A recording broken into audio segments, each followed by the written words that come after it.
Letícia Verjovski, escritora e roteirista, é uma das grandes vozes do romance contemporâneo no Rio Grande do Sul. Natural de Porto Alegre, seu grande sucesso literário, A Casa das Sete Mulheres, foi adaptado pela Rede Globo e traduzido em diversos países. Letícia também trabalhou junto de Tabajara Ruas no roteiro que originou a minissérie O Tempo e o Vento, baseado na obra de Érico Veríssimo, com direção de Jaime Monjardim.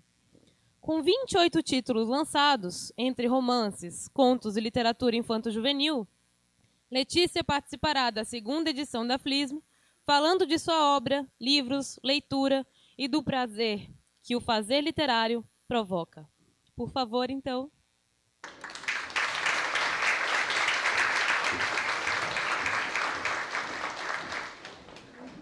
Boa noite, pessoal. Prazer estar aqui com vocês hoje. Então, é um prazer recebê-la aqui na segunda edição da Festa Literária de Santa Maria. Grande prazer. Começando uma conversa, então, eu devo dizer que eu sou um leitor recente da tua obra. Tá? Porque não, eu não sei, eu acho que tem a ver com você estar aqui agora. Mas eu ganhei de presente do meu pai, o ano passado, esse livro que você tem na sua mão. O Menino que Comeu uma Biblioteca. Meu último romance. E o meu pai me deu e disse, que legal. Eu comecei a ler e me pegou na hora. É um livro fora de série, mas a gente fala depois sobre isso. A primeira pergunta que eu te faria é a seguinte, como você se tornou leitora? Olha, eu me tornei leitora a despeito de vir de uma família de não leitores, né? Os meus pais não eram leitores ávidos. Quem introduziu o hábito da leitura na família foi justamente eu. A gente vinha conversando agora e eu te falei, na minha casa só tinha 2 livros de ficção. Um era Dona Flor e seus 2 maridos, e o outro, eu nem sei quem era o autor, me lembro, chamava O Dinheiro. E ficavam na despensa, não ficavam nem dentro da casa. Então, eu li aqueles 2 livros escondido, assim, ficava lá na despensa lendo, mas eles sempre me deram muitos livros, eu sempre pedi livros desde pequena. Eu lembro da sensação de liberdade que eu tive quando eu aprendi a ler, porque eu não dependia mais de seduzir um adulto para contar uma história para mim, né? Eu vivia atrás deles, por favor, lê um pouquinho, lê um pouquinho. E todo mundo fugia de mim, porque eu nunca era o suficiente o que eles liam, né? Então, assim que eu aprendi a ler, isso se transformou numa vida, numa existência paralela à minha própria, né? E eu passei a ler com muita dedicação, com muito prazer. A literatura, tanto a minha experiência como leitora, como a minha experiência de romancista, ela vem da alegria e do prazer. Assim, evidentemente que a gente, né, sofre também lendo livros, mas sempre foi uma coisa totalmente livre para mim, um exercício de liberdade. Na minha casa ninguém lia, ninguém estava muito preocupado com o que eu lia, então eu escolhia as coisas que eu queria ler. E naquele tempo não se comprava tanto, né? Qualquer coisa, inclusive livros, né? Então meu pai me colocou de sócia numa biblioteca e eu pegava todos os livros que eu queria, lia, devolvia, nunca ninguém perguntava sobre o que era. Então eu descobri o universo da literatura com total liberdade, assim, né? Andando por aqueles corredores e descobri um autor, daí ia ler outra coisa dele. Aí me lembro quando me caiu nas mãos, aos 14 anos, 100 anos de solidão. E, meu Deus, que fascínio foi aquilo para mim. Foi, inclusive, uma porta para começar a escrever, porque eu comecei a escrever muito jovem e todo mundo me dizia, mas tu vai contar o quê, né? Tão jovem, não te aconteceu nada. O exercício da ficção não precisa passar especificamente pela vida do autor, né? Mas as pessoas têm dificuldade de compreender isso. E quais foram assim os primeiros autores que te chamaram a atenção? Os primeiros escritores? Isso que idade você tinha? 10? Eu comecei a ler sozinha com 6 anos, quando eu aprendi, ganhei autonomia na leitura. Um dos primeiros escritores que entrou na minha vida foi o Érico Veríssimo, né? Eu me lembro de eu sentada no jardim lá de casa lendo O Urso com Música na Barriga e tal. E eu lia tanto que nada era suficiente para mim, que numas férias de julho eu tinha ganhado de uma madrinha uma enciclopédia, Êxitos. Eu li inteira, os 15 volumes, todos os verbetes. A minha mãe ficou chocada com aquilo. Então, eu gostava muito de ler. Mas, assim, a leitura de ficção, que eu recordo, assim, eu comecei a ler e gostar Gabriel Garcia Marques, Tabajara Ruas, porque eu conhecia ele desde pequena, nós somos um pouco aparentados, assim, né? Então, ele foi o primeiro escritor que eu vi, né? E privei, assim, então passei a ler a obra dele com muita curiosidade. E autores americanos, assim, como Graham Greene, que eu adorava, Somerset Maugham, que o Érico gostava muito, né? Trouxe até para o Brasil. Exatamente. Esses autores foram... E li também, quando era adolescente, aqueles livros de um americano. Eu li de tudo na vida, graças a Deus. Tá legal. E como é que você passou do processo de leitor, né, de leitora, para a escrita? Como é que eu comecei a escrever? Foi uma epifania, assim, digamos. Eu sempre gostei muito de escrever, sempre me expressei bem com a palavra escrita, né? Se eu tivesse que fazer as pazes com o namorado, eu preferia mandar uma carta do que falar pessoalmente. Mas a primeira vez que eu ficcionei, que eu criei um personagem, ela foi quando eu tinha uns 22 anos. Na verdade, eu me descobri escritora por exclusão, né?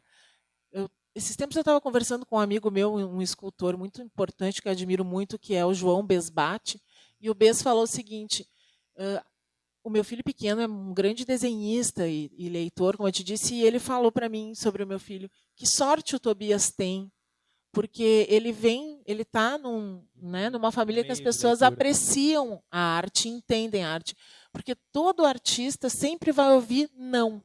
O mundo sempre acha que não necessita da arte, né? As pessoas tanto que qualquer governo, o primeiro verbo que corta é da cultura, né? E então ninguém acha que precisa de mais uma história, de mais um romance, de mais uma música, até que aquilo aparece e se torna fundamental para a tua vida, né?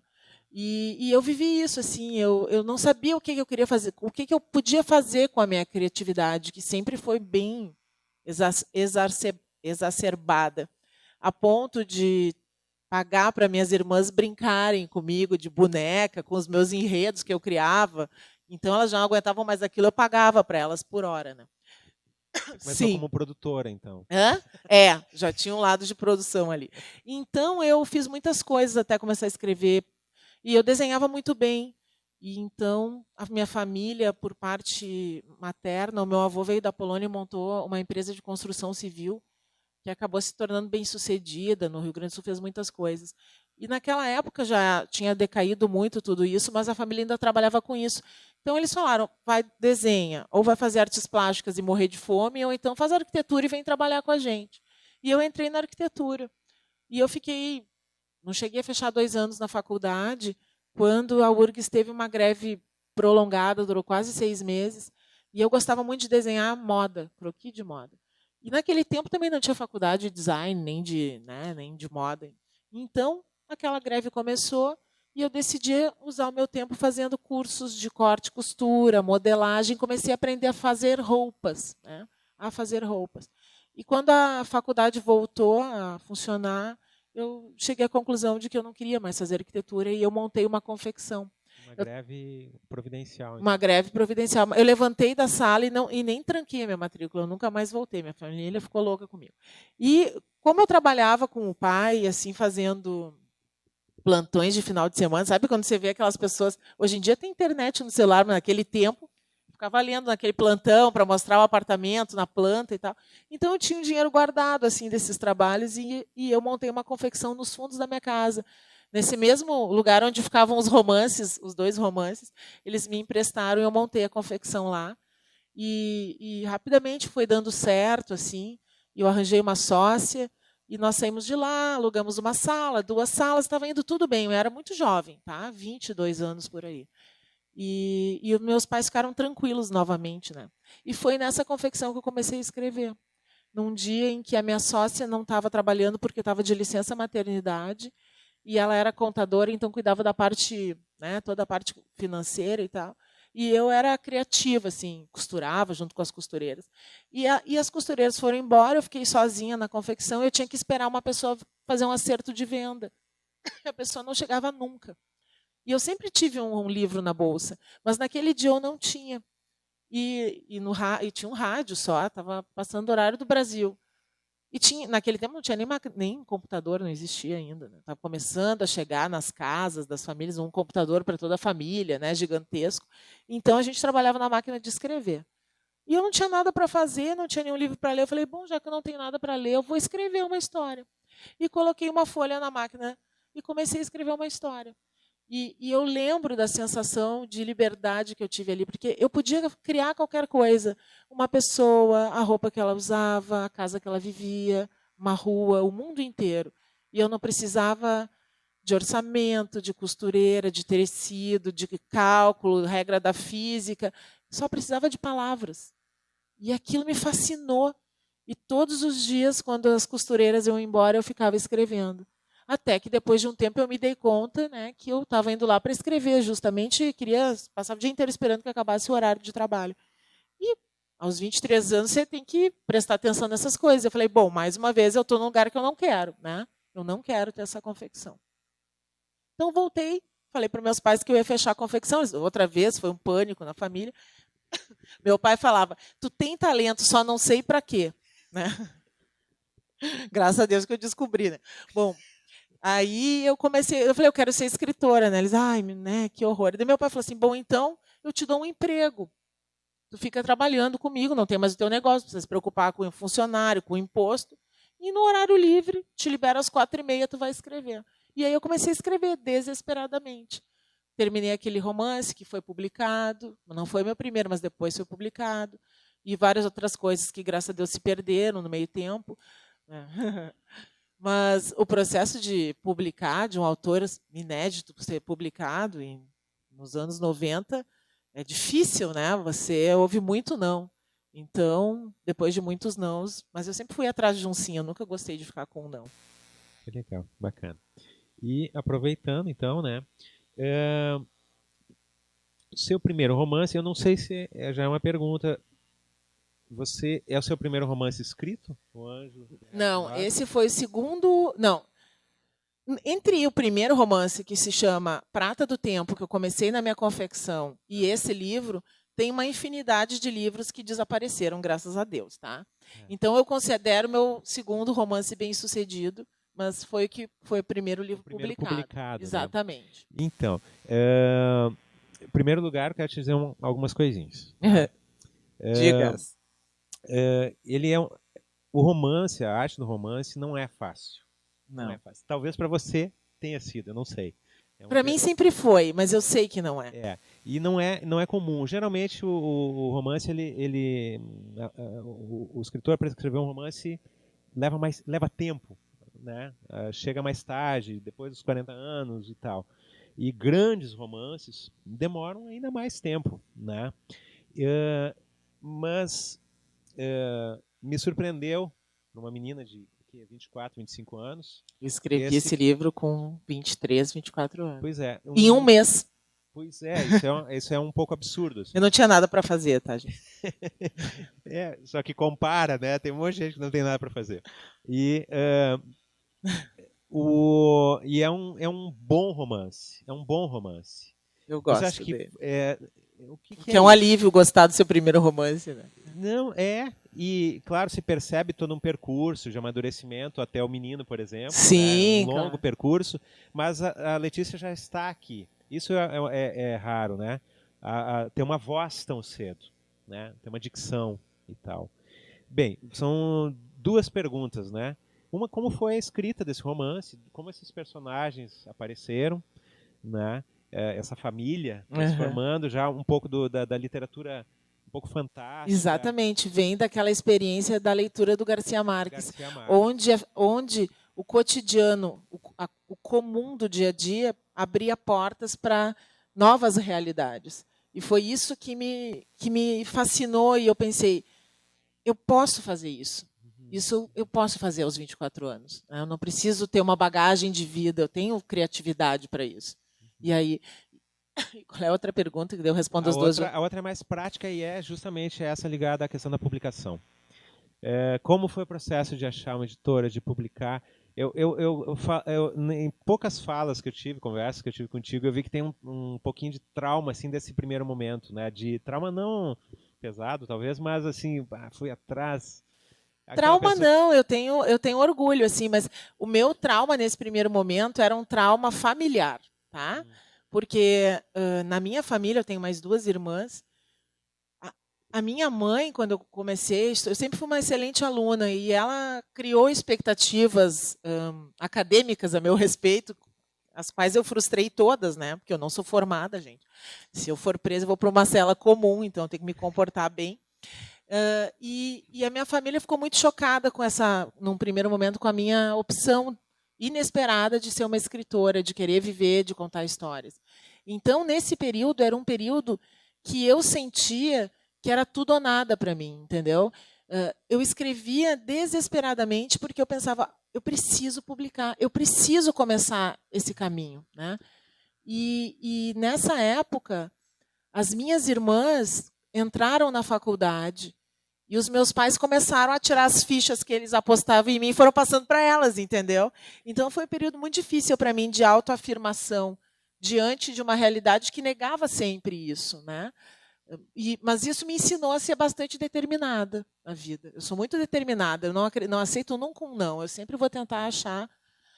Eu aprendi nesse período da publicação que eu nunca ia dormir com um não. Se eu recebesse um não, eu ia atrás de um sim antes de dormir, né?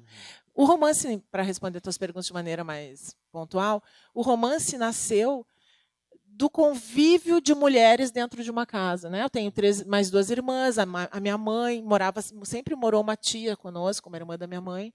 Então, era uma casa de mulheres. Tinha o meu pai, evidentemente, na casa, mas ele não apitava muito, né? Então, eu quis brincar com essa coisa, com essa sororidade, essa coisa do feminino, né? De como as mulheres coordenam a vida, de fatos, aprenderam.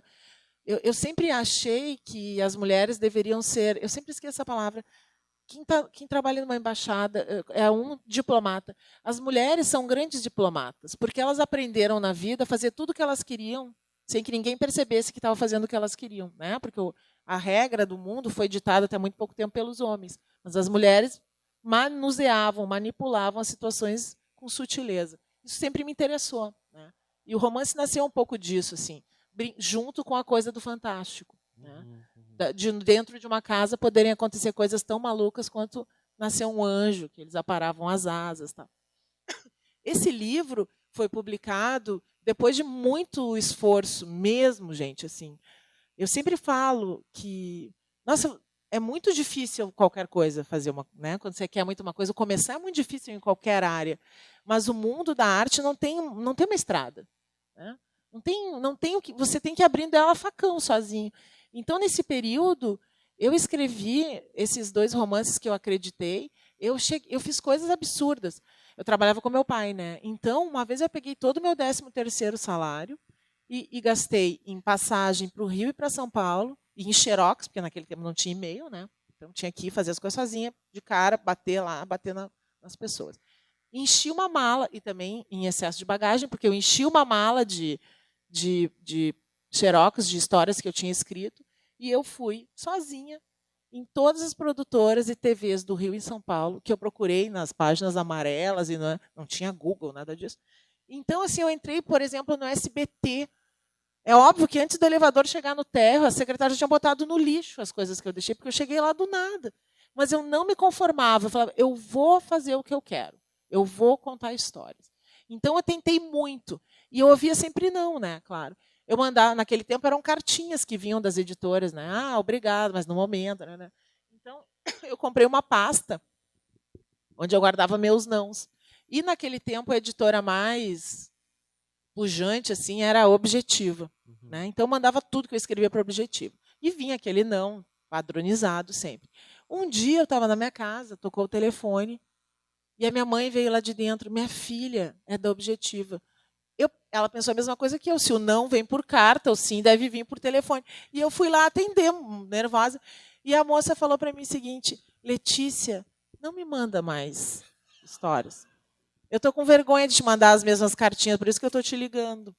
A gente não publica autores inéditos. Eu fiquei magoada, mas depois eu gostei do que ela fez para mim. Ela me deu a real, né? ela falou, a gente não publica autor inédito se não vier indicado por alguém da casa, por um autor da casa, a gente nem lê. Então, eu estou com pena de ti, porque tu manda tanta coisa. E, claro, eu desliguei, chorei e tal, e um amigo meu me convidou para tomar uma cerveja. Vamos tomar uma cerveja para esquecer esse assunto. E ele disse, por que tu não escreve esse romance no FUNPROARTE, que era um fundo, né, de cultura, que hoje em dia não temos mais quase nada, mas naquele tempo funcionava bem. Lançou muita gente, Vitor Ramil, tal. Então você escrevia o projeto. Eu nunca quis publicar um livro do meu bolso, tá? Tipo, para fazer uma sessão de autógrafos e guardar as caixas na garagem. Eu queria ter distribuição, eu queria entrar nas livrarias. Então, eu escrevi no FUNPROARTE, né? Ganhei, fui um dos primeiros, porque eles têm uma verba e vão selecionando projetos até o final da verba. Fui o primeiro projeto selecionado naquele ano. E antes de eu chegar em casa, uma editora que tinha dito não, ia ganhar o dinheiro mesmo, né, e com o aval do FUNPROARTE, me ligou já querendo publicar. E assim eu deixei de ser inédita. Né? Artes e Ofícios? Artes e Ofícios, na época. Uhum. E aí a minha vida mudou depois disso. Inclusive, hoje eu sou separada, tá? Mas eu fiquei 15 anos casada com o primeiro leitor que mandou um e-mail. Sério. É bonitinho, não é? Pois eu casei com o primeiro leitor que me deu um feedback na vida. Enfim, não vou comentar isso. Foi divertido. Pois é, e disso gerou um outro livro, né? Sim, que ele que fez, na verdade, né? Quem compilou foi ele, sim. Porque, então, é uma história bonita, eu gosto de contar ela.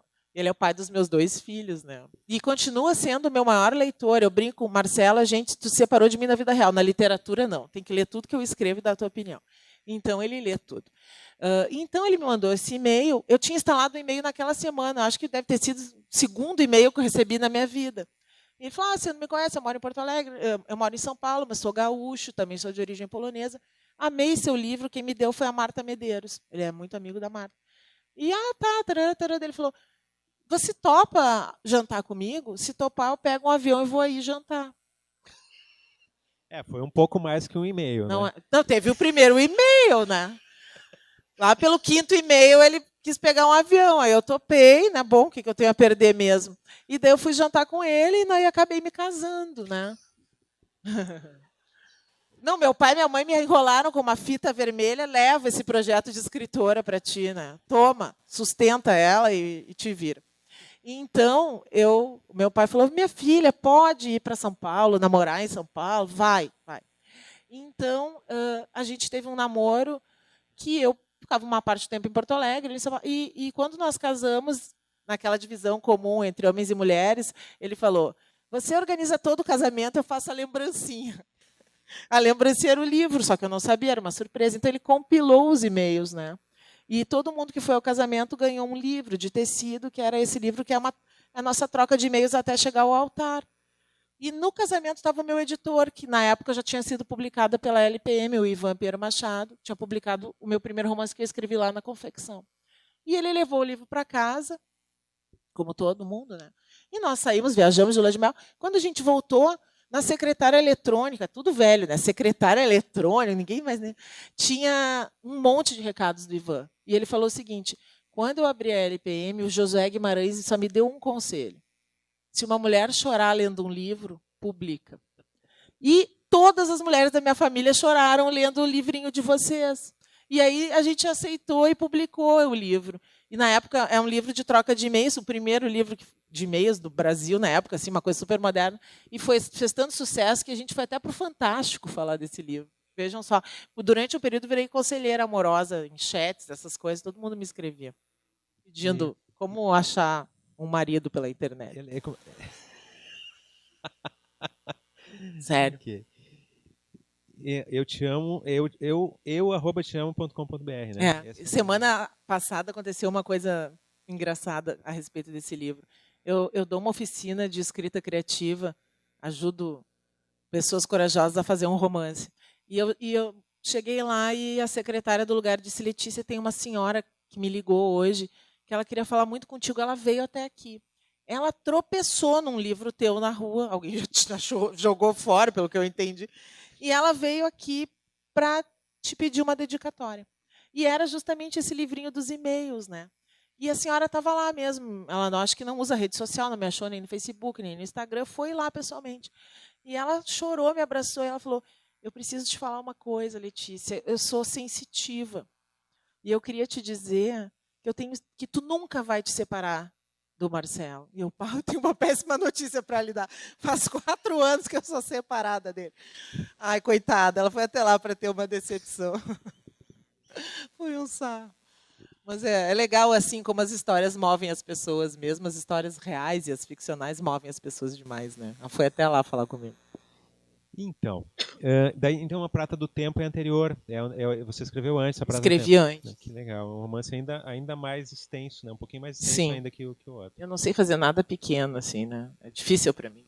E isso é outra coisa que chama atenção, Letícia, que é a produção intensa que tu tens. Tu tem uma produção bastante intensa. Não só você escreve romances, não só os romances são longos e bem escritos, tá? Obrigada. Porque não adianta nada ser longo, né? É. Mas é uma produção, enfim, você falou, a Esther abriu ali, eu que catei, eu acho que não foi você que mandou, eu que fui catando, fui contando lá.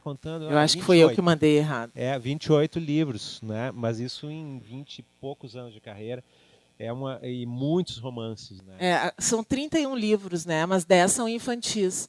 E 21 anos que eu publiquei meu primeiro romance, O Anjo, o Resto de Nós. Não, eu escrevo. Se eu não escrevo, eu fico muito maluca. Eu preciso escrever. Fundamentalmente, eu escrevo para mim. Né? Se eu não escrevo, eu só vivo a minha vida, é tão sem graça. Eu não gosto mais de viver só a minha vida. Eu preciso desses 2 espaços de existência, sabe? É engraçado como essa coisa ela se repete aqui nesse palco, né? Um pouco. O escritor, o Antônio Inácio, ele falou uma história de uma crônica e tal, que ele inventou a crônica. Ele foi viajar de avião e sentou no lugar errado. No avião, as meninas me contaram quando eu fui. E aí ele criou, na verdade, ele criou uma crônica para escrever, né? Então é interessante essa coisa como se repete a coisa desse paralelismo, né? Sim. E como também eu tenho a experiência de que como a ficção e a realidade se permeiam. Muitas vezes que eu estou escrevendo sobre alguma coisa que eu escrevi acaba acontecendo, sabe? Comigo ou com alguém que está perto, ou coisas que contribuem para o meu processo de escrita, né? Quando eu fui escrever um romance chamado, porque tem histórias impressionantes, até de chorar, assim, histórias, mas como exemplo, assim, eu fui escrever um romance, Travessia, que é o final da trilogia que eu comecei com o Caso das 7 Mulheres, e é a história do Garibaldi e da Anitta, os 10 anos que eles ficam juntos. Bom, eu decidi escrever esse livro, não falei para ninguém no primeiro momento, né? Ou pelo menos não falei em nenhuma rede social. E falei para uma das minhas melhores amigas, tá? E eu falei, vou começar a comprar material para estudar, para fazer isso. E ela falou, se tu quiser que eu te traga alguma coisa, eu estou indo para São Paulo para um evento, ela é defensora pública. E daí eu falei, não, compro tudo pela estante virtual, porque o que eu preciso não são livros que estão, né, circulando em catálogo assim. E ela falou, tá bem. Ela chegou em São Paulo e me ligou e falou, Letícia, tu não vai acreditar. Eu entrei no meu quarto de hotel aqui, sei lá, num Ibis da vida, e quando eu abri o armário para pendurar o meu terno, o meu tailleur que eu tinha um livro da Anitta Garibaldi dentro do armário, que alguém esqueceu. Não é impressionante? Essas coisas o tempo inteiro acontecem assim. É uma coisa, é meio sensitivo mesmo, tem um lado sensitivo. Existe, no processo de escrever ficção, existe uma parte da gente que é muito cerebral e racional, né? Mas existe uma parte que ela emite, ela é uma coisa que ela está em contato com coisas muito sutis assim do universo, não físico também, né? Eu acredito profundamente nisso. Perfeito. Eu vou abrir um pequeno parênteses, a Letícia já sabe. Quem não estava à tarde aqui hoje, daqui? Todo mundo estava à tarde. São poucas pessoas, olha só. Mas vocês estavam ontem à noite? Não? Não? É a notícia da Neiva. Já sabem a notícia da Neiva, então? Então tá. Os desdobramentos eu não posso falar aqui, então. Talvez tu nem saiba todos os desdobramentos. É que a Neiva manda pro meu celular para eu mandar pro Inácio. Mas enfim. Isso era antes, agora já não tem mais. Não, é brincadeira. Não, quer dizer, eles almoçaram juntos e tal. Vamos lá. Finalmente, então, veio, né, teu quinto romance, né, é A Casa das Sete Mulheres, né? E, enfim, aqui você entra uma outra dimensão que você não havia entrado ainda na tua obra, né? Brincar com o contexto histórico, né? E na vinda para cá, você me falou, eu li muito Érico Veríssimo. Influenciou certamente a escrita. Mas esse romance, ele nasceu de uma série de situações, né? A primeira delas é que eu fui morar em São Paulo. Eu casei, né? E fui lá para São Paulo morar lá com meu marido. E a distância faz você ver melhor a coisa. Eu não sabia quanto era gaúcho até chegar em São Paulo, né? E, na época, a gente fez um mergulho na literatura do Tabajara Ruas, que eu li toda a minha vida, justamente porque eu conheço ele desde que eu sou pequena. Foi a primeira pessoa a me estimular a escrever e tal. E que eu amo, adoro, a gente sempre trabalha juntos, mas na época, né, é um orgulho para mim trabalhar com ele. Mas eu nunca tinha lido Os Varões Assinalados. Era o único romance dele que eu não tinha lido. E nós compramos, eu e meu ex-marido compramos, né? Ele ia fazer uma matéria para uma revista que era do... Ai, meu Deus, nosso amigo lá do menininho que tem uma panela na cabeça. O Ziraldo. O Ziraldo, uma época, fez uma revista de literatura. E o Marcelo fazia as matérias de literatura para eles. Eram amigos. E uma das matérias era justamente com o Tabajara. Então, ele falou, vou, né, ler toda a obra do Taba. E nós compramos esse romance, Os Varões Assinalados, que conta a Revolução Farroupilha, né, citação de Camões, os varões assinalados, os homens que fizeram a guerra. E o Marcelo leu esse livro primeiro que eu. E ele falou para mim, Letícia, dentro desse livro tem uma história para tu contar. Mas eu não vou falar o que eu acho que é, não quero te influenciar, né, te induzir a isso. Quando tu lê, se tu achar, aí a gente conversa. Se passaram alguns meses, eu peguei o romance para ler. E, de fato, é um romance masculino, né, sobre a guerra, o Rio Grande do Sul e tal. Mas chega só numa página, lá no meio daquelas 500 páginas, que ele fala assim, então, Giuseppe Garibaldi chegou na casa das 7 mulheres. E todas o amaram ou temeram de alguma maneira. E aí volta para a guerra de novo. E eu li aquilo e liguei para ele e falou, tu acha que eu tenho que escrever A Casa das 7 Mulheres? E ele falou, acho. Aí eu liguei para o Tabajara Ruas, e eu em São Paulo, Tabajara em Floripa. Taba, tu permite que eu escreva um romance inspirado no teu romance? Tu cita A Casa das 7 Mulheres, da família do Bento e tal. E ele falou, claro, que ideia boa. E aí eu comecei a pesquisar, né, a estudar. Só que eu só encontrei 5 mulheres. Mas a minha intuição de romancista nunca fez... Eu liguei 300 vezes para o Tabajara Ruas e nunca perguntei onde estavam as outras 2. Eu inventei 2 mulheres. O que foi maravilhoso, porque onde não acontecia nada, e quase nunca acontecia nada, eu costurei com um monte de invenções, né, dessas personagens ficcionais. Depois que o livro ficou pronto, o Tabajara fez orelha. E a gente estava um dia juntos falando sobre isso. Eu disse, Taba, agora eu vou te perguntar, né? De onde é que tu tirou essas 7 mulheres? Eu virei tudo, que eu só achei 5.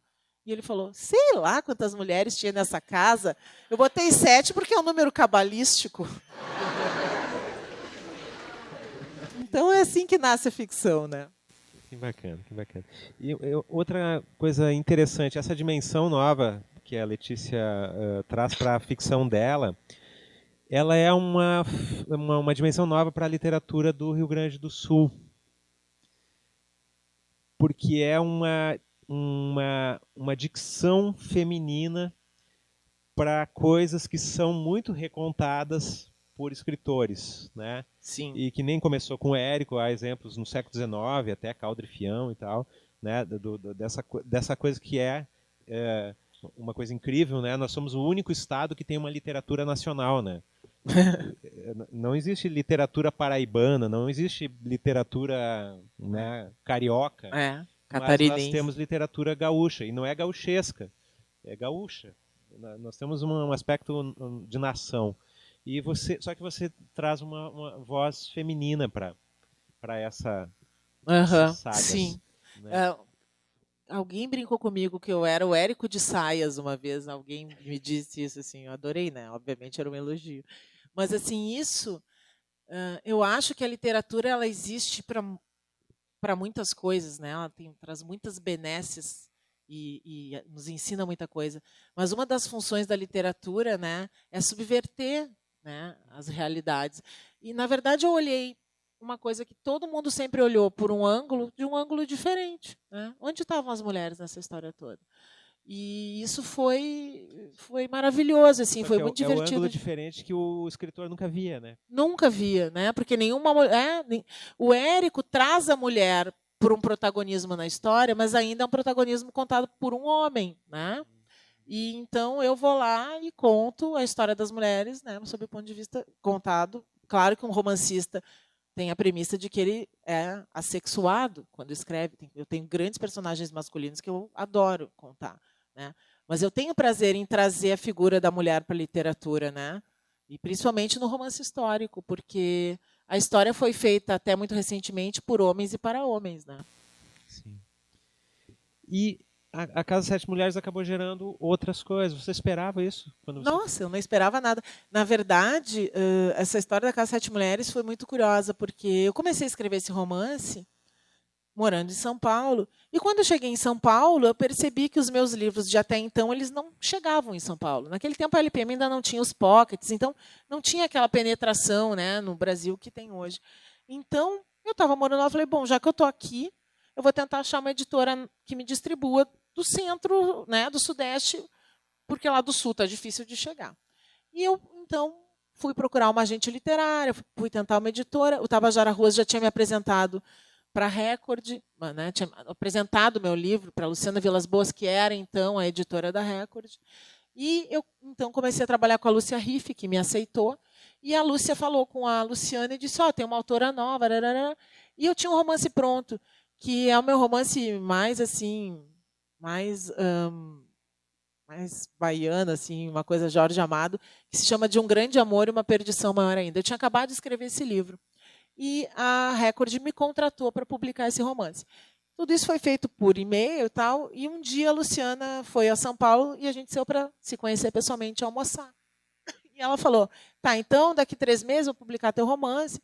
Naquela época, a Record estava começando a lançar autores nacionais, que foi a grande porta. Ela foi a grande editora de autores nacionais, né? Eu era a segunda que estava entrando, com o Tabajara que tinha me levado. E aí ela disse, e tu está escrevendo mais alguma coisa? E eu falei, tô. Eu falei, pode parecer meio tedioso até, mas eu acho que vai ficar bom. É a história de 7 mulheres trancadas 10 anos numa casa do século XIX. Parecia um tédio, né? E ela olhou, e eu falei, e o Garibaldi chega lá, e a Revolução Farroupilha. E ela olhou para mim e falou, para tudo.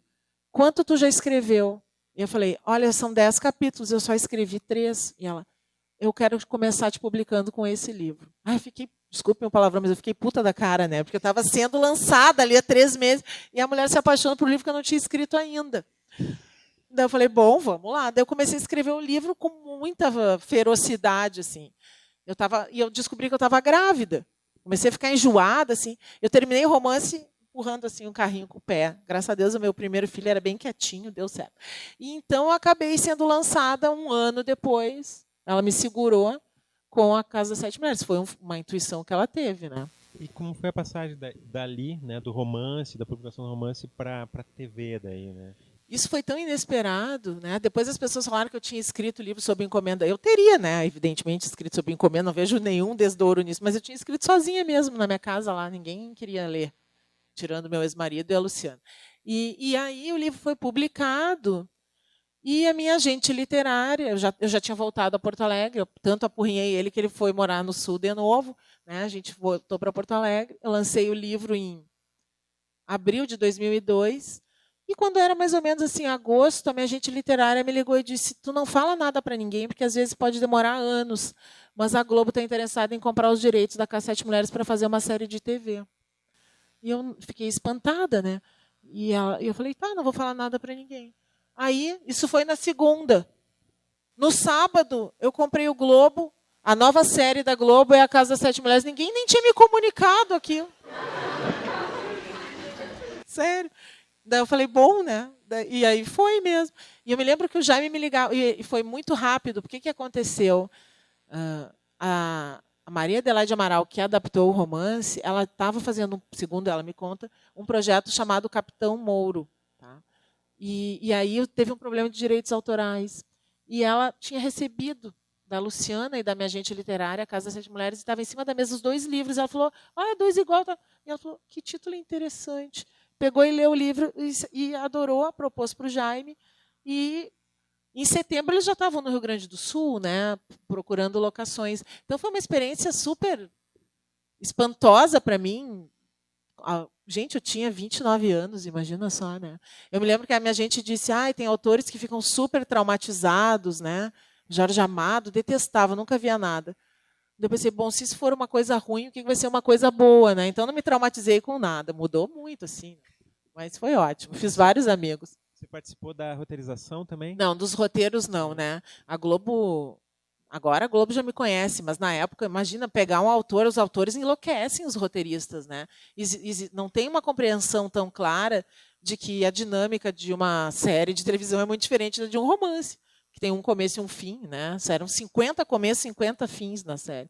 Então, no começo eles não me contavam nada, mas à medida em que eles viram que eu era razoável nesse sentido, a Maria Adelaide me mandava todos os capítulos, para eu não me apavorar vendo na televisão. Mas foi uma experiência maravilhosa. Eu fiz grandes amigos nesse. Que legal, que legal. Então, e a certa altura você começa a trazer a temática polonesa para dentro da tua obra, né? Como Sim. é que foi isso? De onde vem isso? Claro, você tem um sobrenome polonês, mas o meu avô. Na verdade, a pergunta é dupla. É como você não tinha trazido antes, né? Por que não tinha trazido antes? Porque eu estava me preparando para isso. Porque eu sempre tive a consciência de que o meu avô polonês, Jan Wierzchowski, foi o primeiro personagem que eu conheci na minha vida. Ele era muito diferente de todas as pessoas. Isso que ele morreu, eu tinha 8 anos, mas eu vivia minha infância na casa dele, e aquilo para mim era um mundo à parte. Eu acho que aquilo era um realismo mágico real, sabe? Assim, aquela coisa. Tudo ali não era igual à casa das outras pessoas. O meu avô não tinha vivido a Revolução Russa, a Primeira e a Segunda Guerra. Não sei como é que ele estava vivo, né? Mas ele não confiava em banco. Então, ele construiu, e ele era engenheiro, um cofre que ficava atrás da lareira. O dinheiro ficava ali, ouro. Ele não confiava também em moeda, assim, né? Ele não acreditava em papel moeda. Então, era ouro. Ele tirava, trocava. E tudo que se comia lá, ninguém comia fora de lá. Eu levava de lanche pirogue. Vocês já comeram isso? Sabe que a vareniki da cultura judaica é um pastel de batata. É a mesma coisa dos poloneses. Quando eu abria minha lancheira, todo mundo ficava em volta de mim, olhando aquele negócio. Então, aquilo sempre foi fascinante para mim. O meu avô foi fascinante para mim. Porque ele lutou na Segunda Guerra Mundial, né, com os aliados, tal, mas ele não pôde. Ele estava na Alemanha quando Hitler se suicidou, porém ele não pôde atravessar a fronteira para a Polônia porque ele tinha lutado com os aliados. Ele ia ser morto e ir para um gulag.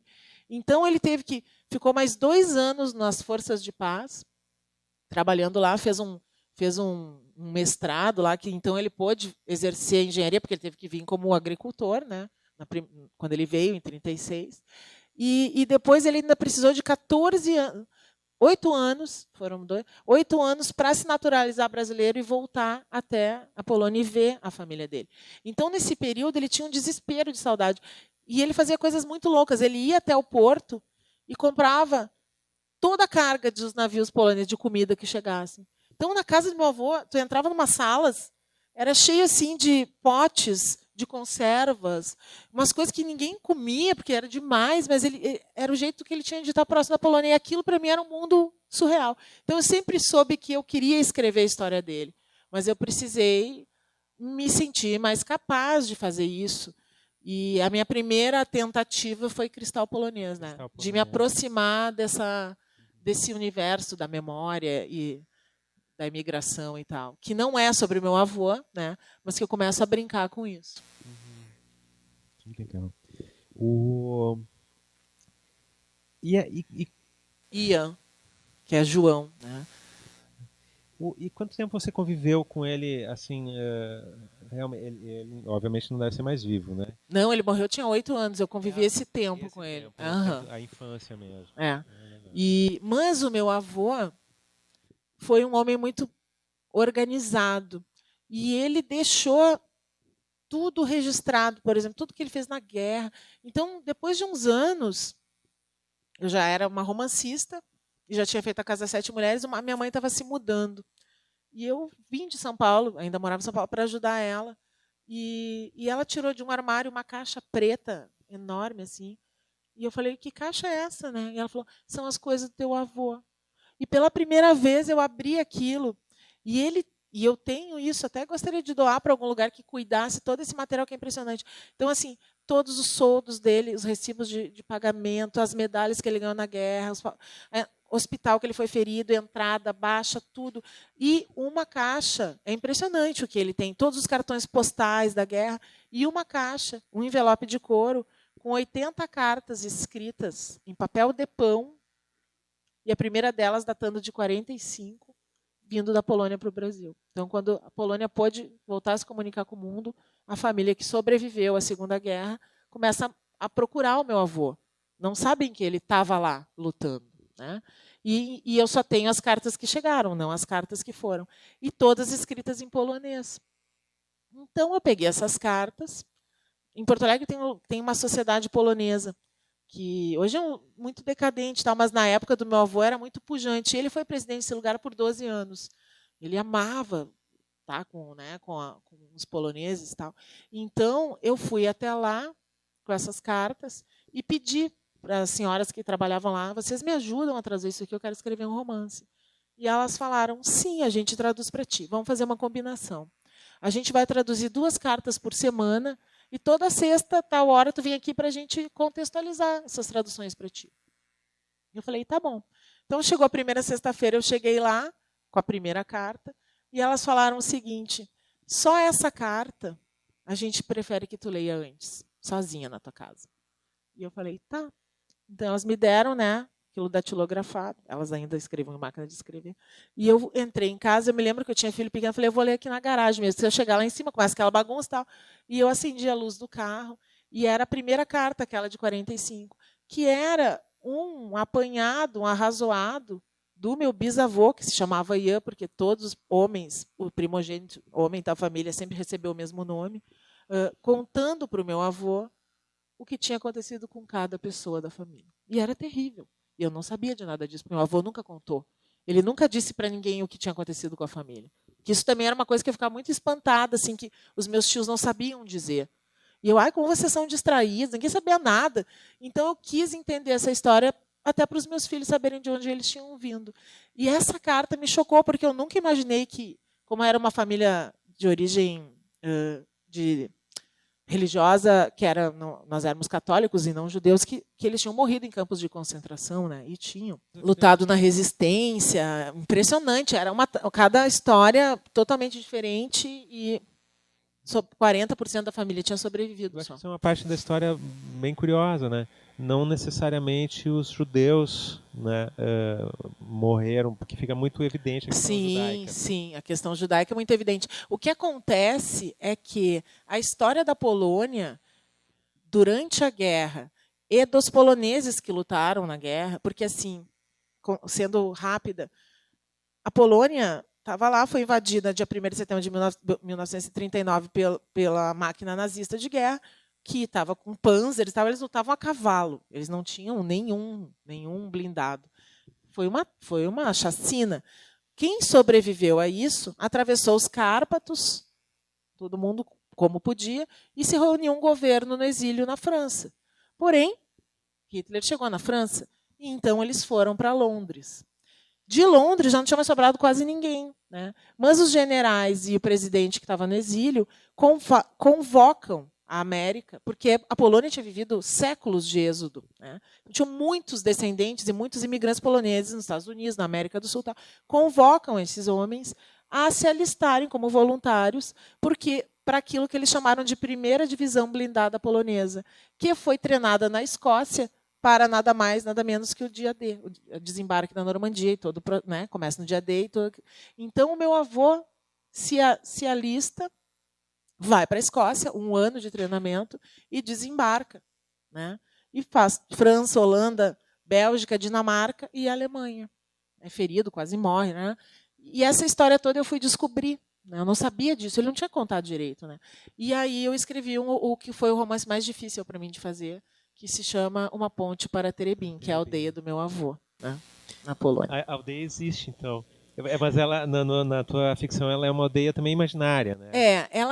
Eu até explico aqui, né? Hoje em dia, a Terebim que existe não está no mesmo lugar mas a Polônia, primeiro fronteiras bailarinas, né? E depois assim muitas cidades também trocaram de nome. Então, durante o comunismo, eu não tenho certeza, mas pelo que meu avô falou e porque as pessoas que me falaram, ficava perto de Cracóvia, até porque ele foi batizado em Cracóvia, casou em Cracóvia, tudo ele fez em Cracóvia, né? E se chamava Terebim. Legal, bacana. Bem, mudando um pouquinho,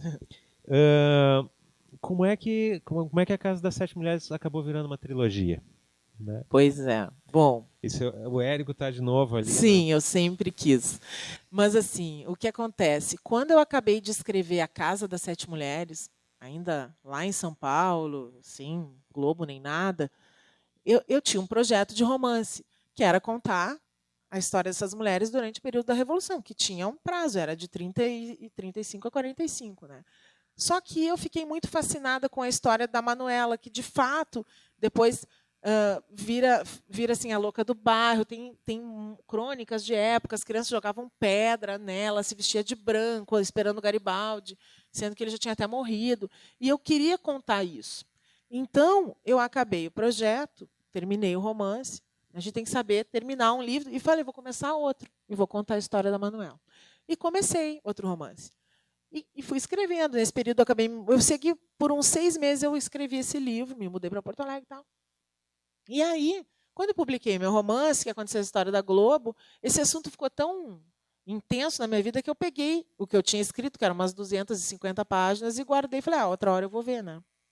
Agora, não dava para falar só desse assunto, era muito monotemático.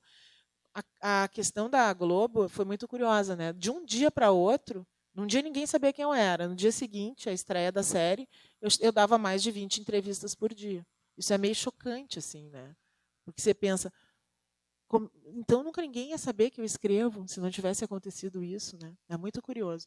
E então eu guardei esse material. E quando a série terminou, no dia seguinte, ao fim do último, né, episódio, o Jaime Monjardim, que ficou muito meu amigo, me ligou e disse: Letícia, foi um sucesso. Tu tem uma história para a gente continuar que eu vou tentar emplacar. E eu falei, tenho, já está na metade, nunca mais olhei, mas vou lá. Quando eu peguei a minha história, eu vi que ela não servia mais de nada, porque ela colidia frontalmente com o imaginário coletivo que a série tinha criado.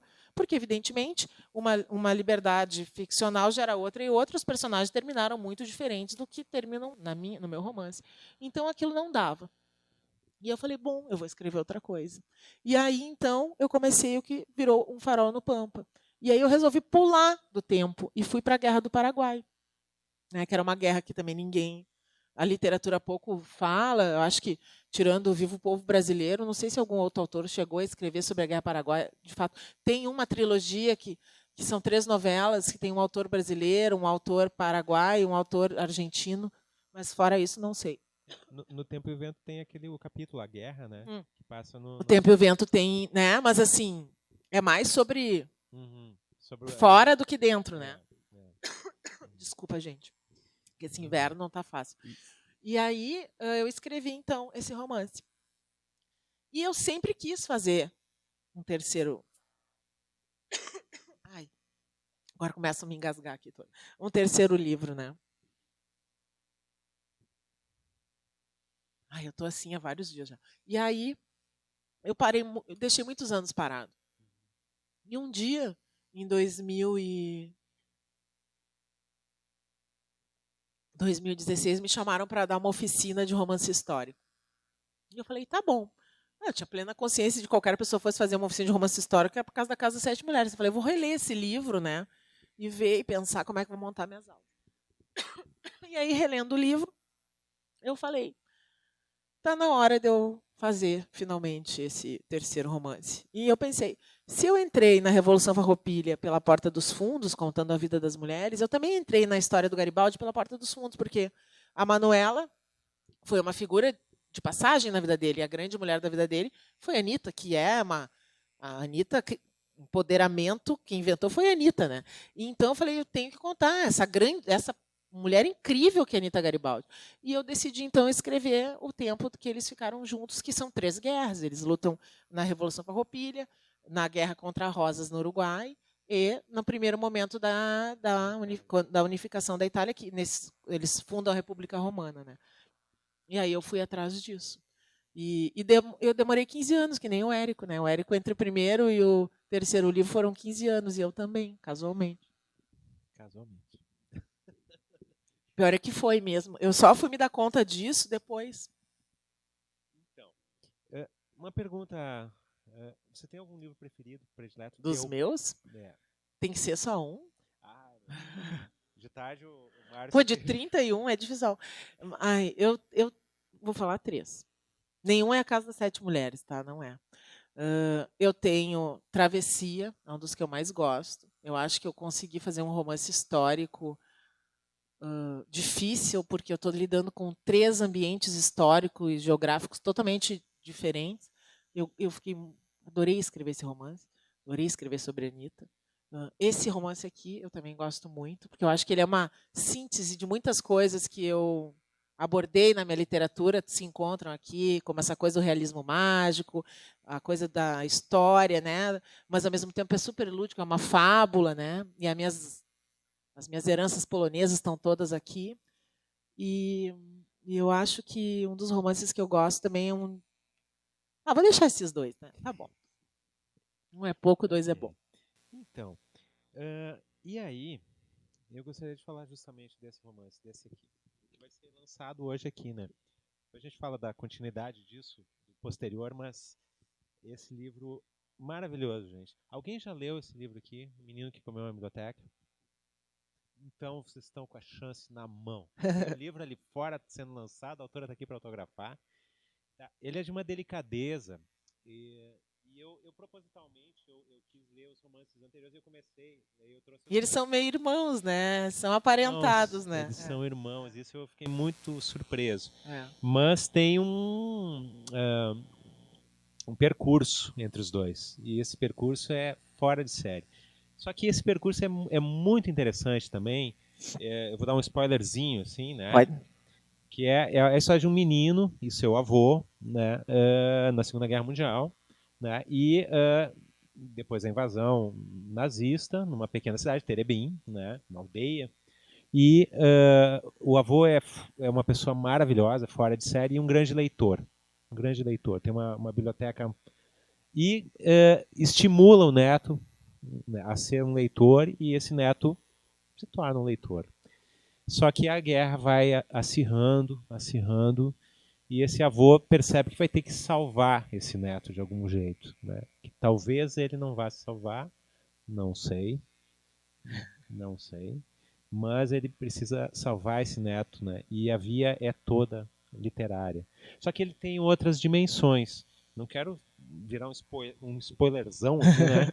Mas a Letícia consegue unir a questão, não vou explicar como, tá? Quem quiser saber, que descubra lendo, mas da questão regionalista, tá? Do regional que entra com a Casa das Sete Mulheres na ficção dela, com a questão polonesa, que entra a certa altura na ficção dela, com o aspecto do fantástico que está desde o início. Tudo é uma síntese, né?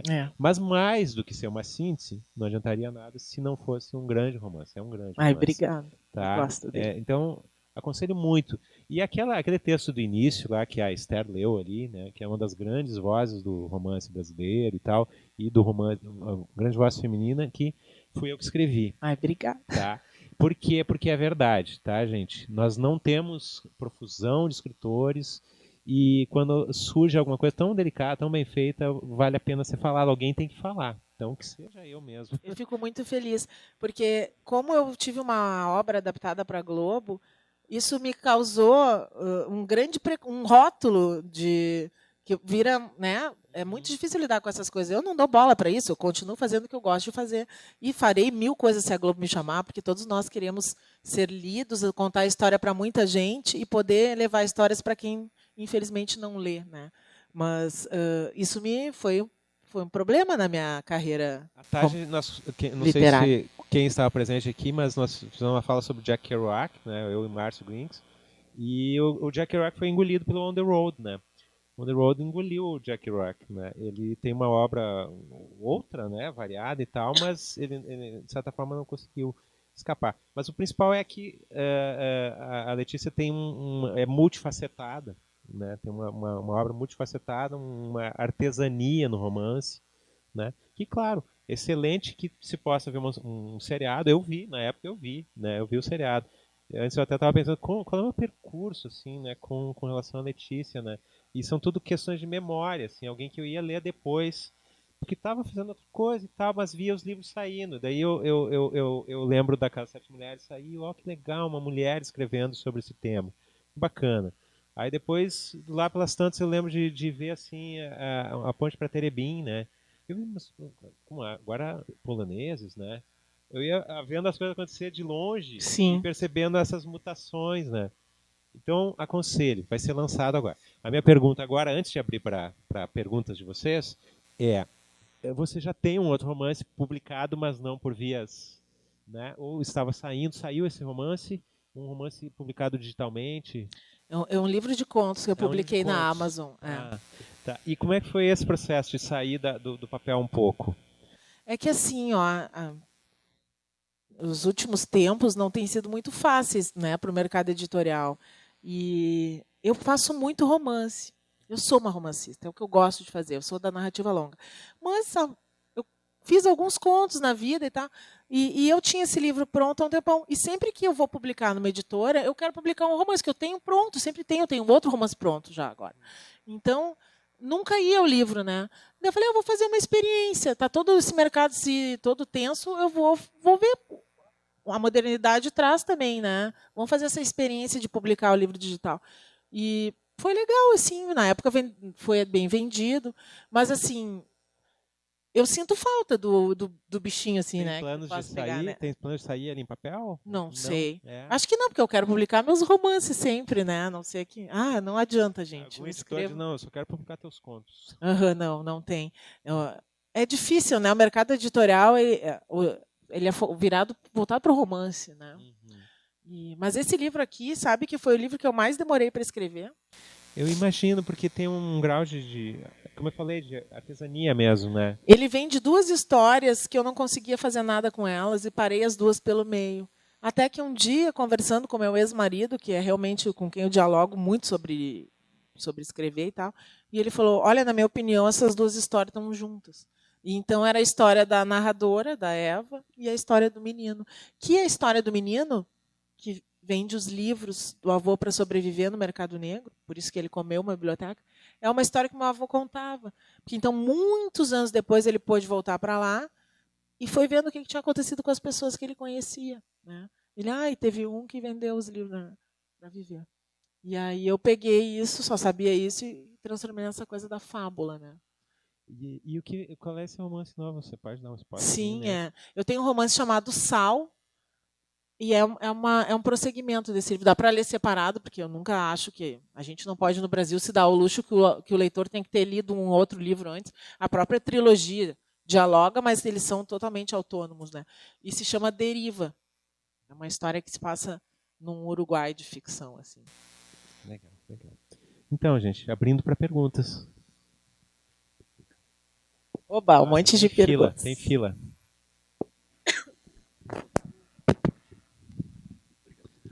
Oi, Letícia, tem uma parte nos teus romances assim que aparece que quase é inédito assim na ficção rio-grandense. O Érico era muito urbano e também às vezes ele aproveitava um pouco as histórias dentro do Rio Grande do Sul. Mas tem uma parte que é um tema que eu acho que aparece no Farol do Pampa e Sal também. E na Casa das Sete Mulheres tem aquela passagem, principalmente, que é na literatura, assim, é quase que inédito pegar os lanchões quando eles saem e vão para o Laguna. Na literatura... Mérito do Garibaldi, né? Do Só Garibaldi, os lanchões. Pois é. Esse aspecto da literatura, tu teve, assim, alguma influência de outro escritor, assim, que te inspirou a fazer essas passagens, ou tu recuperou elas? Mas assim, em Sal, o que seria? Não consegui... o ambiente, assim, da história. Olha, na verdade é o seguinte, cada um deles tem um motivo, né? Primeiro que eu gosto assim dessa coisa épica, né? E essa situação que está falando Garibaldi é impressionante. Ela poderia ser inventada se não fosse real, né? Ela é quase inacreditável. No caso do Sal é o seguinte: eu queria escrever. Eu costumo passar férias de verão no Uruguai, tá? E eu acho que a literatura, na minha vida, ela existe para muitas coisas, inclusive para eu me vingar da realidade, tá? E para eu, se eu não estou feliz com alguma coisa, consertar na ficção. O nome da minha conversa é Alegria da Escrita, por causa de um poema de uma poeta polonesa, que é a Nobel, a Wisława Szymborska, que se chama Alegria da Escrita. E é um poema assim, ela fala que ela tá escrevendo um poema sobre um caçador que está tentando matar um cervo, tá? Aquele bichinho com galinhos assim na cabeça. E ela fala, mas se eu não quiser, nenhuma folha se mexe nessa floresta. A bala não sai da arma, né? E ela fala, a alegria da escrita, a vingança da mão mortal. Eu me vingo de tudo que eu quero na literatura. E quando, por exemplo, terminou minhas férias e eu voltei para o Brasil, eu falei, queria tanto ter ficado lá, né? Eu falei, mas eu posso ficar lá na ficção. E aí eu escrevi um romance que se passa num Uruguai ficcional, partindo de uma brincadeira que o Neruda morou alguns anos no Uruguai, né, quando estava no começo do exílio dele. E ele ainda era casado com a esposa dele, que ele traiu com a Matilde Urrutia, que virou a grande mulher da vida dele, para que ele fez os versos do Capitão, todos aqueles poemas de amor. Então ele vivia com ela numa praia muito pequenininha lá, que chama Atlântida. E nesse período, a casa que ele viveu hoje é um museu, o Museu Pablo Neruda. E esse período ele faz alguns poemas sobre o Uruguai e pequenos lugares, assim. Só que ele sempre fazia anagramas de lá. Então Atlântida vira da Titla. E daí eu pensei, como o meu Uruguai não é bem de verdade, é um Uruguai da fantasia também, né? O romance começa com um farol que fica louco e começa a fazer tudo, a causar naufrágios. Eu usei os anagramas dele, os lugares são anagramas, e os outros que ele não tinha inventado, eu fiz os meus próprios anagramas dos lugares do Uruguai. Então, na verdade, são brincadeiras que eu faço comigo mesma, né? Eu acho que escrever um romance é que nem jogar um xadrez contigo mesmo o tempo inteiro. Eu vou ali inventando. É a coisa que eu mais adoro fazer. Ficar ali, fuxicando num livro, ter uma ideia, anoto. Mas eu sou muito organizada para criar isso depois, né? Mas o dia mais feliz da minha vida, assim, o dia ideal para mim, é aquele que eu só saio de casa para ir na academia ou dar uma corrida. E o resto do tempo eu fico só escrevendo meus romances. Eu amo fazer isso. Então, um pouco é isso, assim, é esses jogos que eu vou trazendo para dentro do romance, né? Eu acho assim, eu não tenho medo de brincar com as coisas na ficção. É para isso que ela existe, né? Na vida real que a gente não pode brincar tanto. Aqui. Oi. Meu nome é Pablo e satisfação imensa estar falando contigo aqui. Sobre A Casa das Sete Mulheres. Logo depois de todo o sucesso, então, vindo com a minissérie, como que foi retomar o processo da escrita? Reescrever a primeira história após A Casa das Sete Mulheres? Depois de todo esse sucesso e a mídia, enfim, jornalistas, etc. Sim. Sabe que foi bem tranquilo, porque eu sempre gostei mesmo de sentar e escrever romance, sabe? Então, isso nunca se quebrou dentro de mim. E eu sempre tive assim essa tranquilidade de que tu não pode querer comparar a trajetória de um romance que as pessoas vão comprar numa livraria com a trajetória de um romance que vai parar na televisão, né? na maior televisão da América Latina. Se não me engano, não tenho certeza se é bem esse, mas 73% dos municípios brasileiros não tem livraria. Agora, onde é que não tem uma TV? E graças a Deus, né, que tem a televisão. Todo mundo gosta de jogar pedra na televisão, mas vai para o interior lá da Bahia, vai lá para o meio da Amazônia. Se eles não tiverem uma televisão, eles não sabem nem que país eles estão. Então, a televisão ainda conta histórias e informa pessoas, que é o único meio de... Então, eu sempre tive essa leveza de não querer comparar as trajetórias, né? Senão eu ia ser eternamente frustrada. Aliás, na época da Casa das Sete Mulheres, o Jaime Monjardim me convidou para escrever uma novela. Eu não aceitei na época porque eu tinha um filho pequeno, tá? E talvez isso vá ser uma coisa que eu faça na minha vida. Eu tenho vontade de contar uma história na televisão também. Eu quero contar história para todo mundo. Eu adoro. Não me falta história. Que nem aquele poema do Pablo Neruda. Eu tenho sereno para todos. Histórias nunca me faltarão, graças a Deus. Então, na época eu não quis. Então, se eu achasse que isso fosse tão fundamental para mim, eu teria aceito, né? Eu queria mesmo era ficar lá na minha casa quietinha escrevendo meus romances. Oi, Letícia. Oi. Meu nome é Denise, eu sou escritor. E um dos meus trabalhos atuais é um romance que é para jovens adultos que traz elementos da cultura gaúcha e do tradicionalismo como ele é hoje. Embora eu imagine que o meu público, quando se esse livro for eventualmente publicado, seja o público aqui do Rio Grande do Sul, que vai ter um reconhecimento maior, uma identificação maior, um dos desafios que eu sinto é tornar essa história relevante para um público que vai além aqui do Sul. E eu queria saber sobre o teu processo com a Casa Sete Mulheres, se você sentiu algo parecido nesse sentido, se você achou que a história poderia ser relevante apenas para o pessoal do Sul, porque seria a história daqui e tudo mais, se você enfrentou talvez alguma resistência quando publicou, como é que foi o pessoal dos outros estados, de outras culturas, conhecendo a história aqui do Sul? Bom, a Casa das Sete Mulheres tem uma trajetória peculiar, né? Porque logo depois que ela foi lançada, a Globo comprou os direitos, então ele já saiu vendendo muito. Mas assim, eu acho que a literatura, ela ser tradicionalista, falar sobre o Rio Grande do Sul, isso são só detalhes. Se você não tiver uma boa história, entendeu? Nada, isso só é pano de fundo para uma história. E é assim que eu penso os romances que eu escrevo. Eu não estou nem aí se passa na Polônia, ou na Arábia Saudita, ou no Rio Grande do Sul. Quando eu estou escrevendo aquilo, o que me interessa é aquele universo de personagens, aquele drama humano, o que eu quero provocar no meu leitor com a leitura desse livro. Então, um romance sempre começa, para mim, exatamente disso que eu chamo assim de história oculta. O que eu quero que o meu leitor sinta quando lê esse livro? E eu acho que a literatura, ela existe, e a grande dádiva da literatura é esse exercício de alteridade, é você ser o outro, né? E se a gente lesse mais, o Brasil precisaria muito mais desse, né, que a gente se colocasse no lugar do outro. Somos muito egoístas enquanto sociedade, só pensamos em nós mesmos, no convívio urbano e social. Então, fazer esse exercício de ser o outro. E quando eu sou o outro, eu sempre penso o que me aproxima do outro, não o que me afasta. Ou seja, no fundo, somos todos iguais, né? Quando eu escrevo uma história, uma pessoa que está lá no Afeganistão tem que gostar dessa história, porque eu estou falando de seres humanos, o resto são só contingências. Então, eu nunca penso sobre isso, sabe? Eu penso sobre a história. E aí eu penso, qual é o melhor lugar que eu posso levar essa história para contar ela? E aí eu escolho um ambiente. No caso da Casa das Sete Mulheres, isso veio para mim já da literatura do Taba. Mas era um livro sobre o feminino, sobre ser mulher e esperar e viver da espera e o que acontece que ninguém sabe. É um livro que ninguém sabe nada daquilo, é tudo inventado, ninguém sabe nada daquelas mulheres.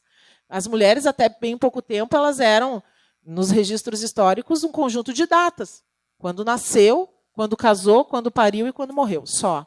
Né? Quando eu fui escrever sobre a Anita Garibaldi, eu pensei, mas agora eu vou encontrar mais coisas. Não que eu precise, tá? Eu gosto muito do poema do Manuel de Barros, que ele fala: o poeta gosta mais do vazio do que do cheio.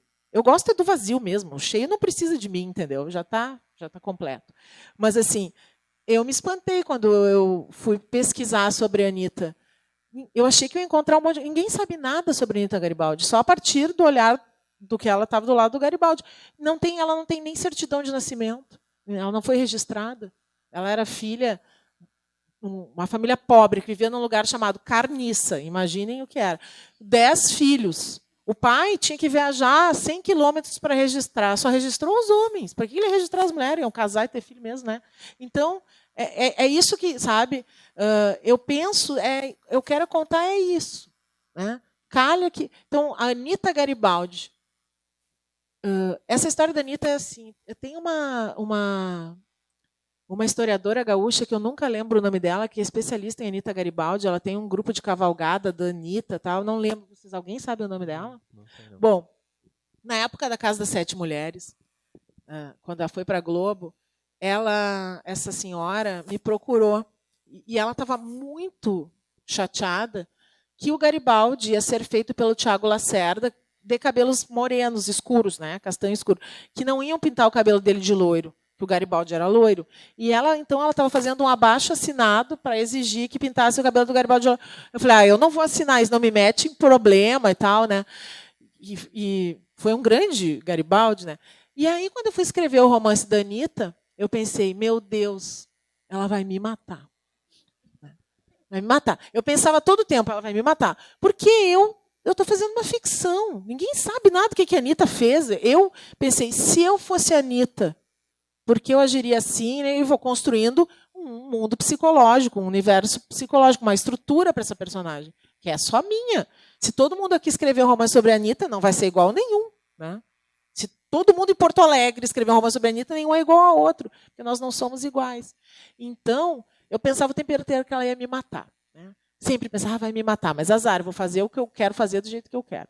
E fui fazendo. Tá, daí quando chegou o lançamento do livro, que foi em abril de 2017, junho, eu pensei, ela vai me matar, né?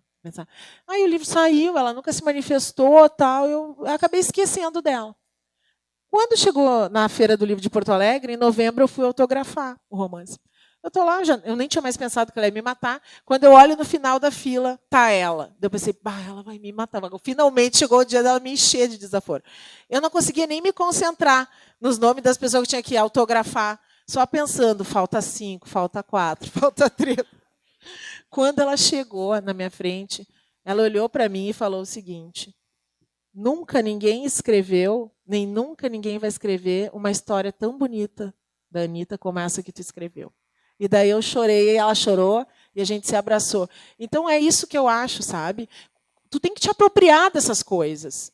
E eu não penso, é um leitor mulher de 30 anos. Eu não penso, meu leitor é um leitor hipotético. Eu penso que ele tem que entender o que eu estou... Um romance é uma bula para a imaginação do teu leitor. E aí você precisa ajudar ele a entender. É um jogo da vida. Avance 5 casas, agora você teve um filho. É isso, sabe? Mas é mesmo. Né? Só que ele tem que saber como é que joga o jogo, senão ele não consegue jogar. Então, você precisa ajudar o leitor a entender aquele universo que ele está entrando sem nenhum conhecimento. Né? Eu gosto muito de uma frase do Pamuk, do Orhan Pamuk, que ele fala: a literatura se baseia numa coisa muito simples. Ele chama de processo de contrato de supressão da descrença. É o seguinte, né? Tu vai lá comprar um romance, tu sabe que isso aqui é uma ficção. Mas se o autor fizer bem o trabalho dele, tu acredita em tudo. E muito mais, às vezes, do que na vida real que está acontecendo do teu lado. Né? Tu chora porque morreu o Capitão Rodrigo, mas não está nem aí que explodiu uma bomba, sei lá, no Afeganistão. Né? Tu fica triste, mas tu está chorando mesmo por quê? Porque tu conhece o Capitão Rodrigo e tu não conhece quem morreu com aquela bomba. Agora, se o autor não fizer bem o seu trabalho, aí a descrença começa a nascer no leitor. Vocês nunca leram um livro, vocês ficaram desconfiados? Não, isso não pode ser. Né? Então, é isso que me preocupa. Todo o resto não me preocupa. Eu desvirtuo o que eu quiser. Se alguém reclama, eu digo, então faz um artigo, um documentário. Eu estou fazendo ficção. Eu só tenho que ter lógica interna. Só isso.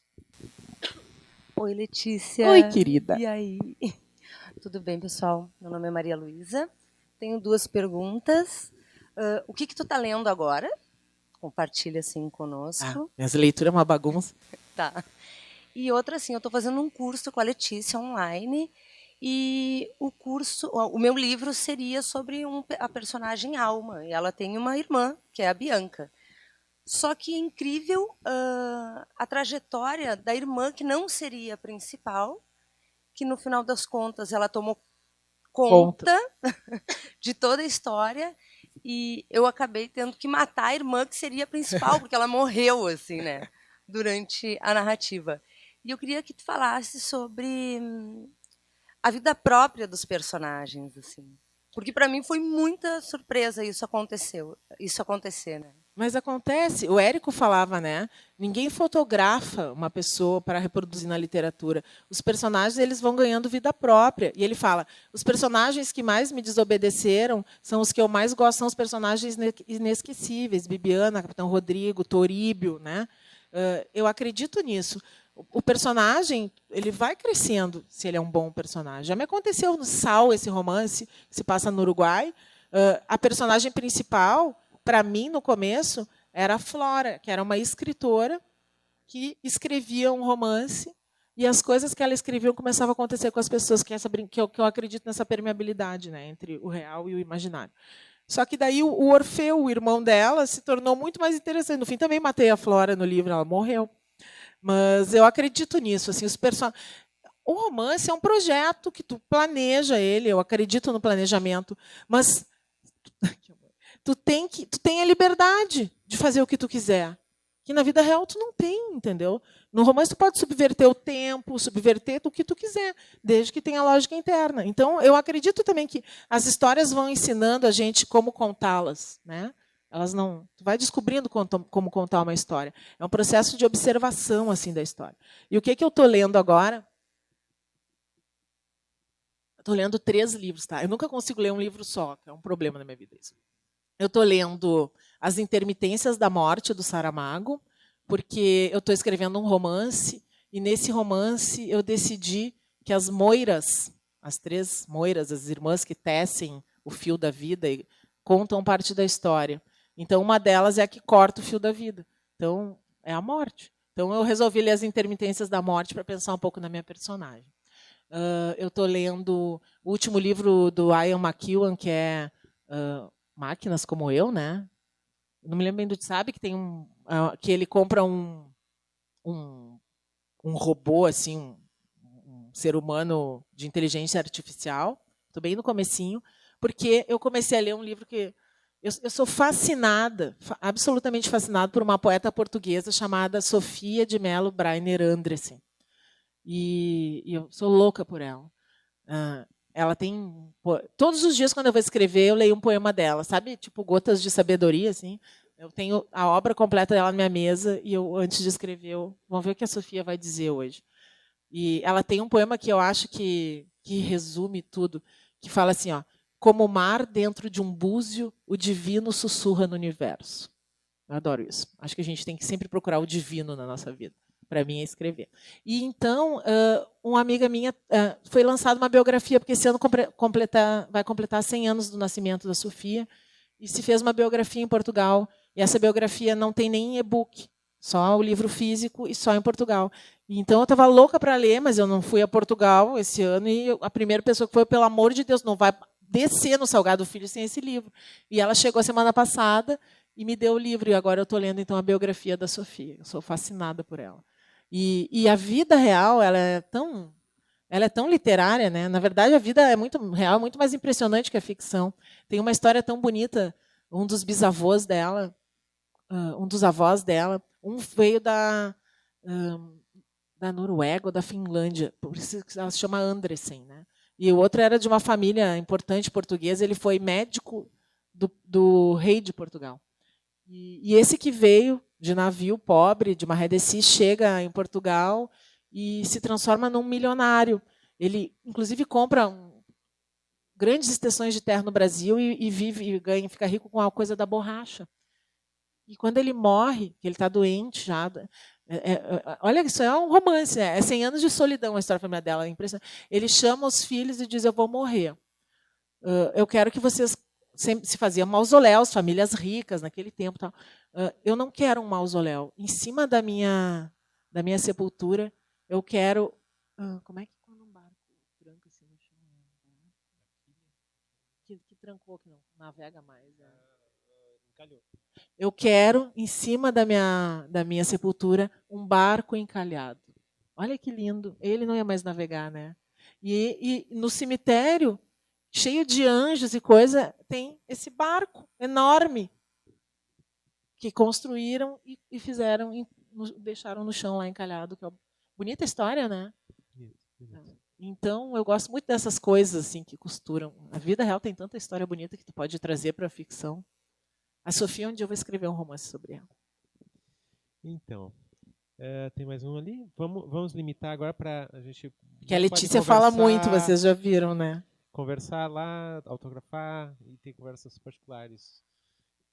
Mas uma pergunta pode ser, então. Boa noite, eu sou o Camilo. Oi, Eu anotei a minha pergunta porque eu costumo enrolar um pouco nas palavras, então eu vou ler ela aqui. Tá. Eu achei muito impressionante o intervalo de tempo entre as suas escritas. De começar, parar e depois começar de novo. E eu também escrevo, tenho algumas histórias que estão paradas, que se eu resolvo voltar a escrever, eu não consigo me encaixar de novo naquilo que eu estava escrevendo por causa da mudança da linguagem, né, que eu acho que ocorre com todo mundo no decorrer do tempo, e também a perda do êxtase de quando tu começa a escrever alguma coisa. Tive uma ideia, vou começar a escrever. E eu queria saber se tu também teve essa dificuldade quando tu estava escrevendo essas obras aí que tiveram um grande intervalo de tempo, e o que te fez superar e prosseguir a escrita a partir disso. Tá, é que assim, ó, a maioria dos meus romances eu começo e termino, tá? A trilogia são romances separados, né? Cada um conta uma história. Então, eu comecei e terminei. O único livro que eu encalhei e nunca terminei, 2 histórias, acabou se transformando nesse aqui. Foi o único. Mas assim, eu geralmente eu guardo isso porque eu posso querer usar depois, né? Às vezes você não pega um romance, lê e diz: "Ah, eu não gostei desse livro". Daí 5 anos depois amo o livro continua igual, quem mudou foi tu, né? Então eu acredito isso, às vezes eu não sou eu, não é o eu certo para contar aquela história ainda, eu guardo. Mas foi o único romance mesmo que eu juntei 2 histórias. Mas eu acredito numa frase que o Assis Brasil falava na oficina lá dele, que é assim, ó, nem um dia sem uma linha. Quando tu vai escrever um romance, tu tem que ter intimidade com aquele universo, com aqueles personagens. Se tu te afasta deles, essa intimidade se rompe, né? E aí tu tem que retomar. Então é um processo difícil. Quando eu estou trabalhando num romance, eu tento não ficar mais que 2, 3 dias afastado do livro, né? Idealmente eu gostaria de estar todos os dias, mas nem sempre dá, porque, sei lá, dou aula, tenho que viajar, dar uma palestra. Mas eu sou uma escritora que todos os dias que eu estou escrevendo romance, 6h30 da manhã, eu estou ali na frente do meu computador. Tá? O meu filho pequeno um dia falou: "Mãe, por que tu acorda tão cedo se tu não tem chefe?" Eu falei: "Tenho, está lá dentro do meu computador me esperando, são os meus personagens". Né? Então eu crio uma organização de trabalho, que é para eu acordar às 6 da manhã e saber o que eu vou fazer, porque é muito difícil, se eu não souber o que eu vou fazer, eu sair da cama. Né? Então eu sou bem planejada. Assim. E por isso, com o passar do tempo, eu aprendi a organizar o meu processo criativo. Eu gosto muito de um livro do Haruki Murakami, que se chama Do que eu falo quando eu falo de corrida, onde ele faz uma comparação entre a prática esportiva, que ele é um grande maratonista, e o processo criativo da literatura, né, da arte. E que ele fala, se a gente cria uma musculatura física, a gente também cria uma musculatura criativa. Então é preciso organização, é preciso planejamento. Óbvio que só isso ninguém faz romance, tá? Tem que ter um certo talento para isso. Mas se você se organizar, vai fazer funcionar melhor o teu talento pessoal, né? E a minha frase de cabeceira é a que está lá estava no ateliê do Picasso, que a inspiração me pegue trabalhando, né? Então é necessário muita dedicação, muita rotina para se fazer um romance de 500 páginas. Meu Deus, tem que escrever pelo menos 800 para ficar 500 boas, né? Então eu sou assim, eu fico ali, né? Sabe que então eu vou encerrar com uma pergunta minha, é desonesto isso. Mas é que eu tinha anotado isso sobre o Haruki Murakami para perguntar para você, depois eu falei, porque você tem uma coisa em comum com o Haruki Murakami, né? Você gosta de correr, né? Mas eu comecei a correr por causa dele.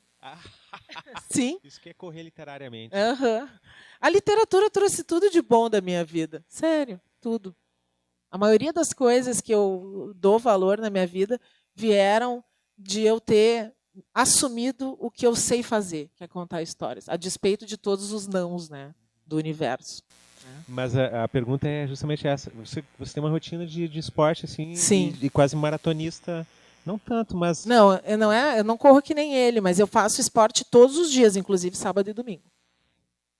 Porque praticar exercício me organiza a cabeça, né?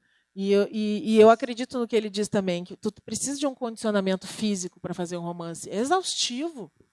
E outra, eu fico muito tempo sentada ali. Então eu preciso gastar energia você física. Você corre 10 quilômetros. Eu sou uma romancista, eu não cuido por quilômetros, eu corro 1 hora. Sei lá, mas tu corre 5 anos, nunca viu? Eu nunca vi quantos quilômetros eu corro. Eu li em algum lugar que dizia lá, não, ela nada tanto. Né? Eu nado um monte. Agora eu tenho nadado menos, mas eu pratico bastante musculação, nadei um monte. O meu filho foi atleta, nadador. Na minha casa funciona assim, ó, eu acho que o esporte ensina muita coisa para as pessoas. Eu falo lá em casa, ó, enquanto eu sustentar vocês, todo mundo tem que fazer exercício. O resto, e ler. Ler se quiser, né? Graças a Deus eles querem, mas eu sempre estimulei. Mas o exercício é fundamental. Eu acredito na prática esportiva. Então tá, gente. E o Murakami tem uma teoria, que isso é interessante, que está num outro... ele não cita quem é o cientista de onde ele puxa esse artigo acadêmico, que a prática esportiva, a prática de exercício de impacto aeróbico ou de força, faria com que você produzisse novos neurônios. Tá? E que se em 48 horas não fossem utilizados, eles morriam.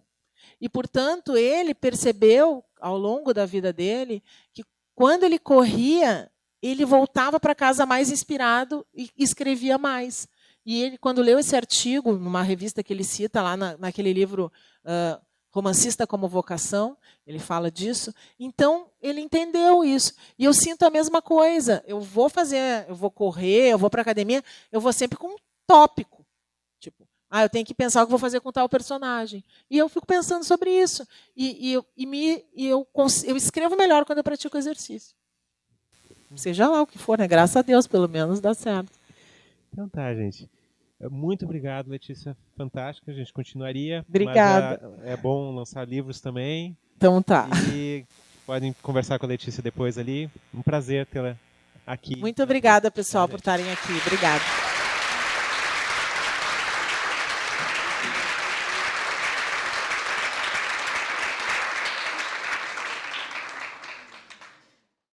Thank you.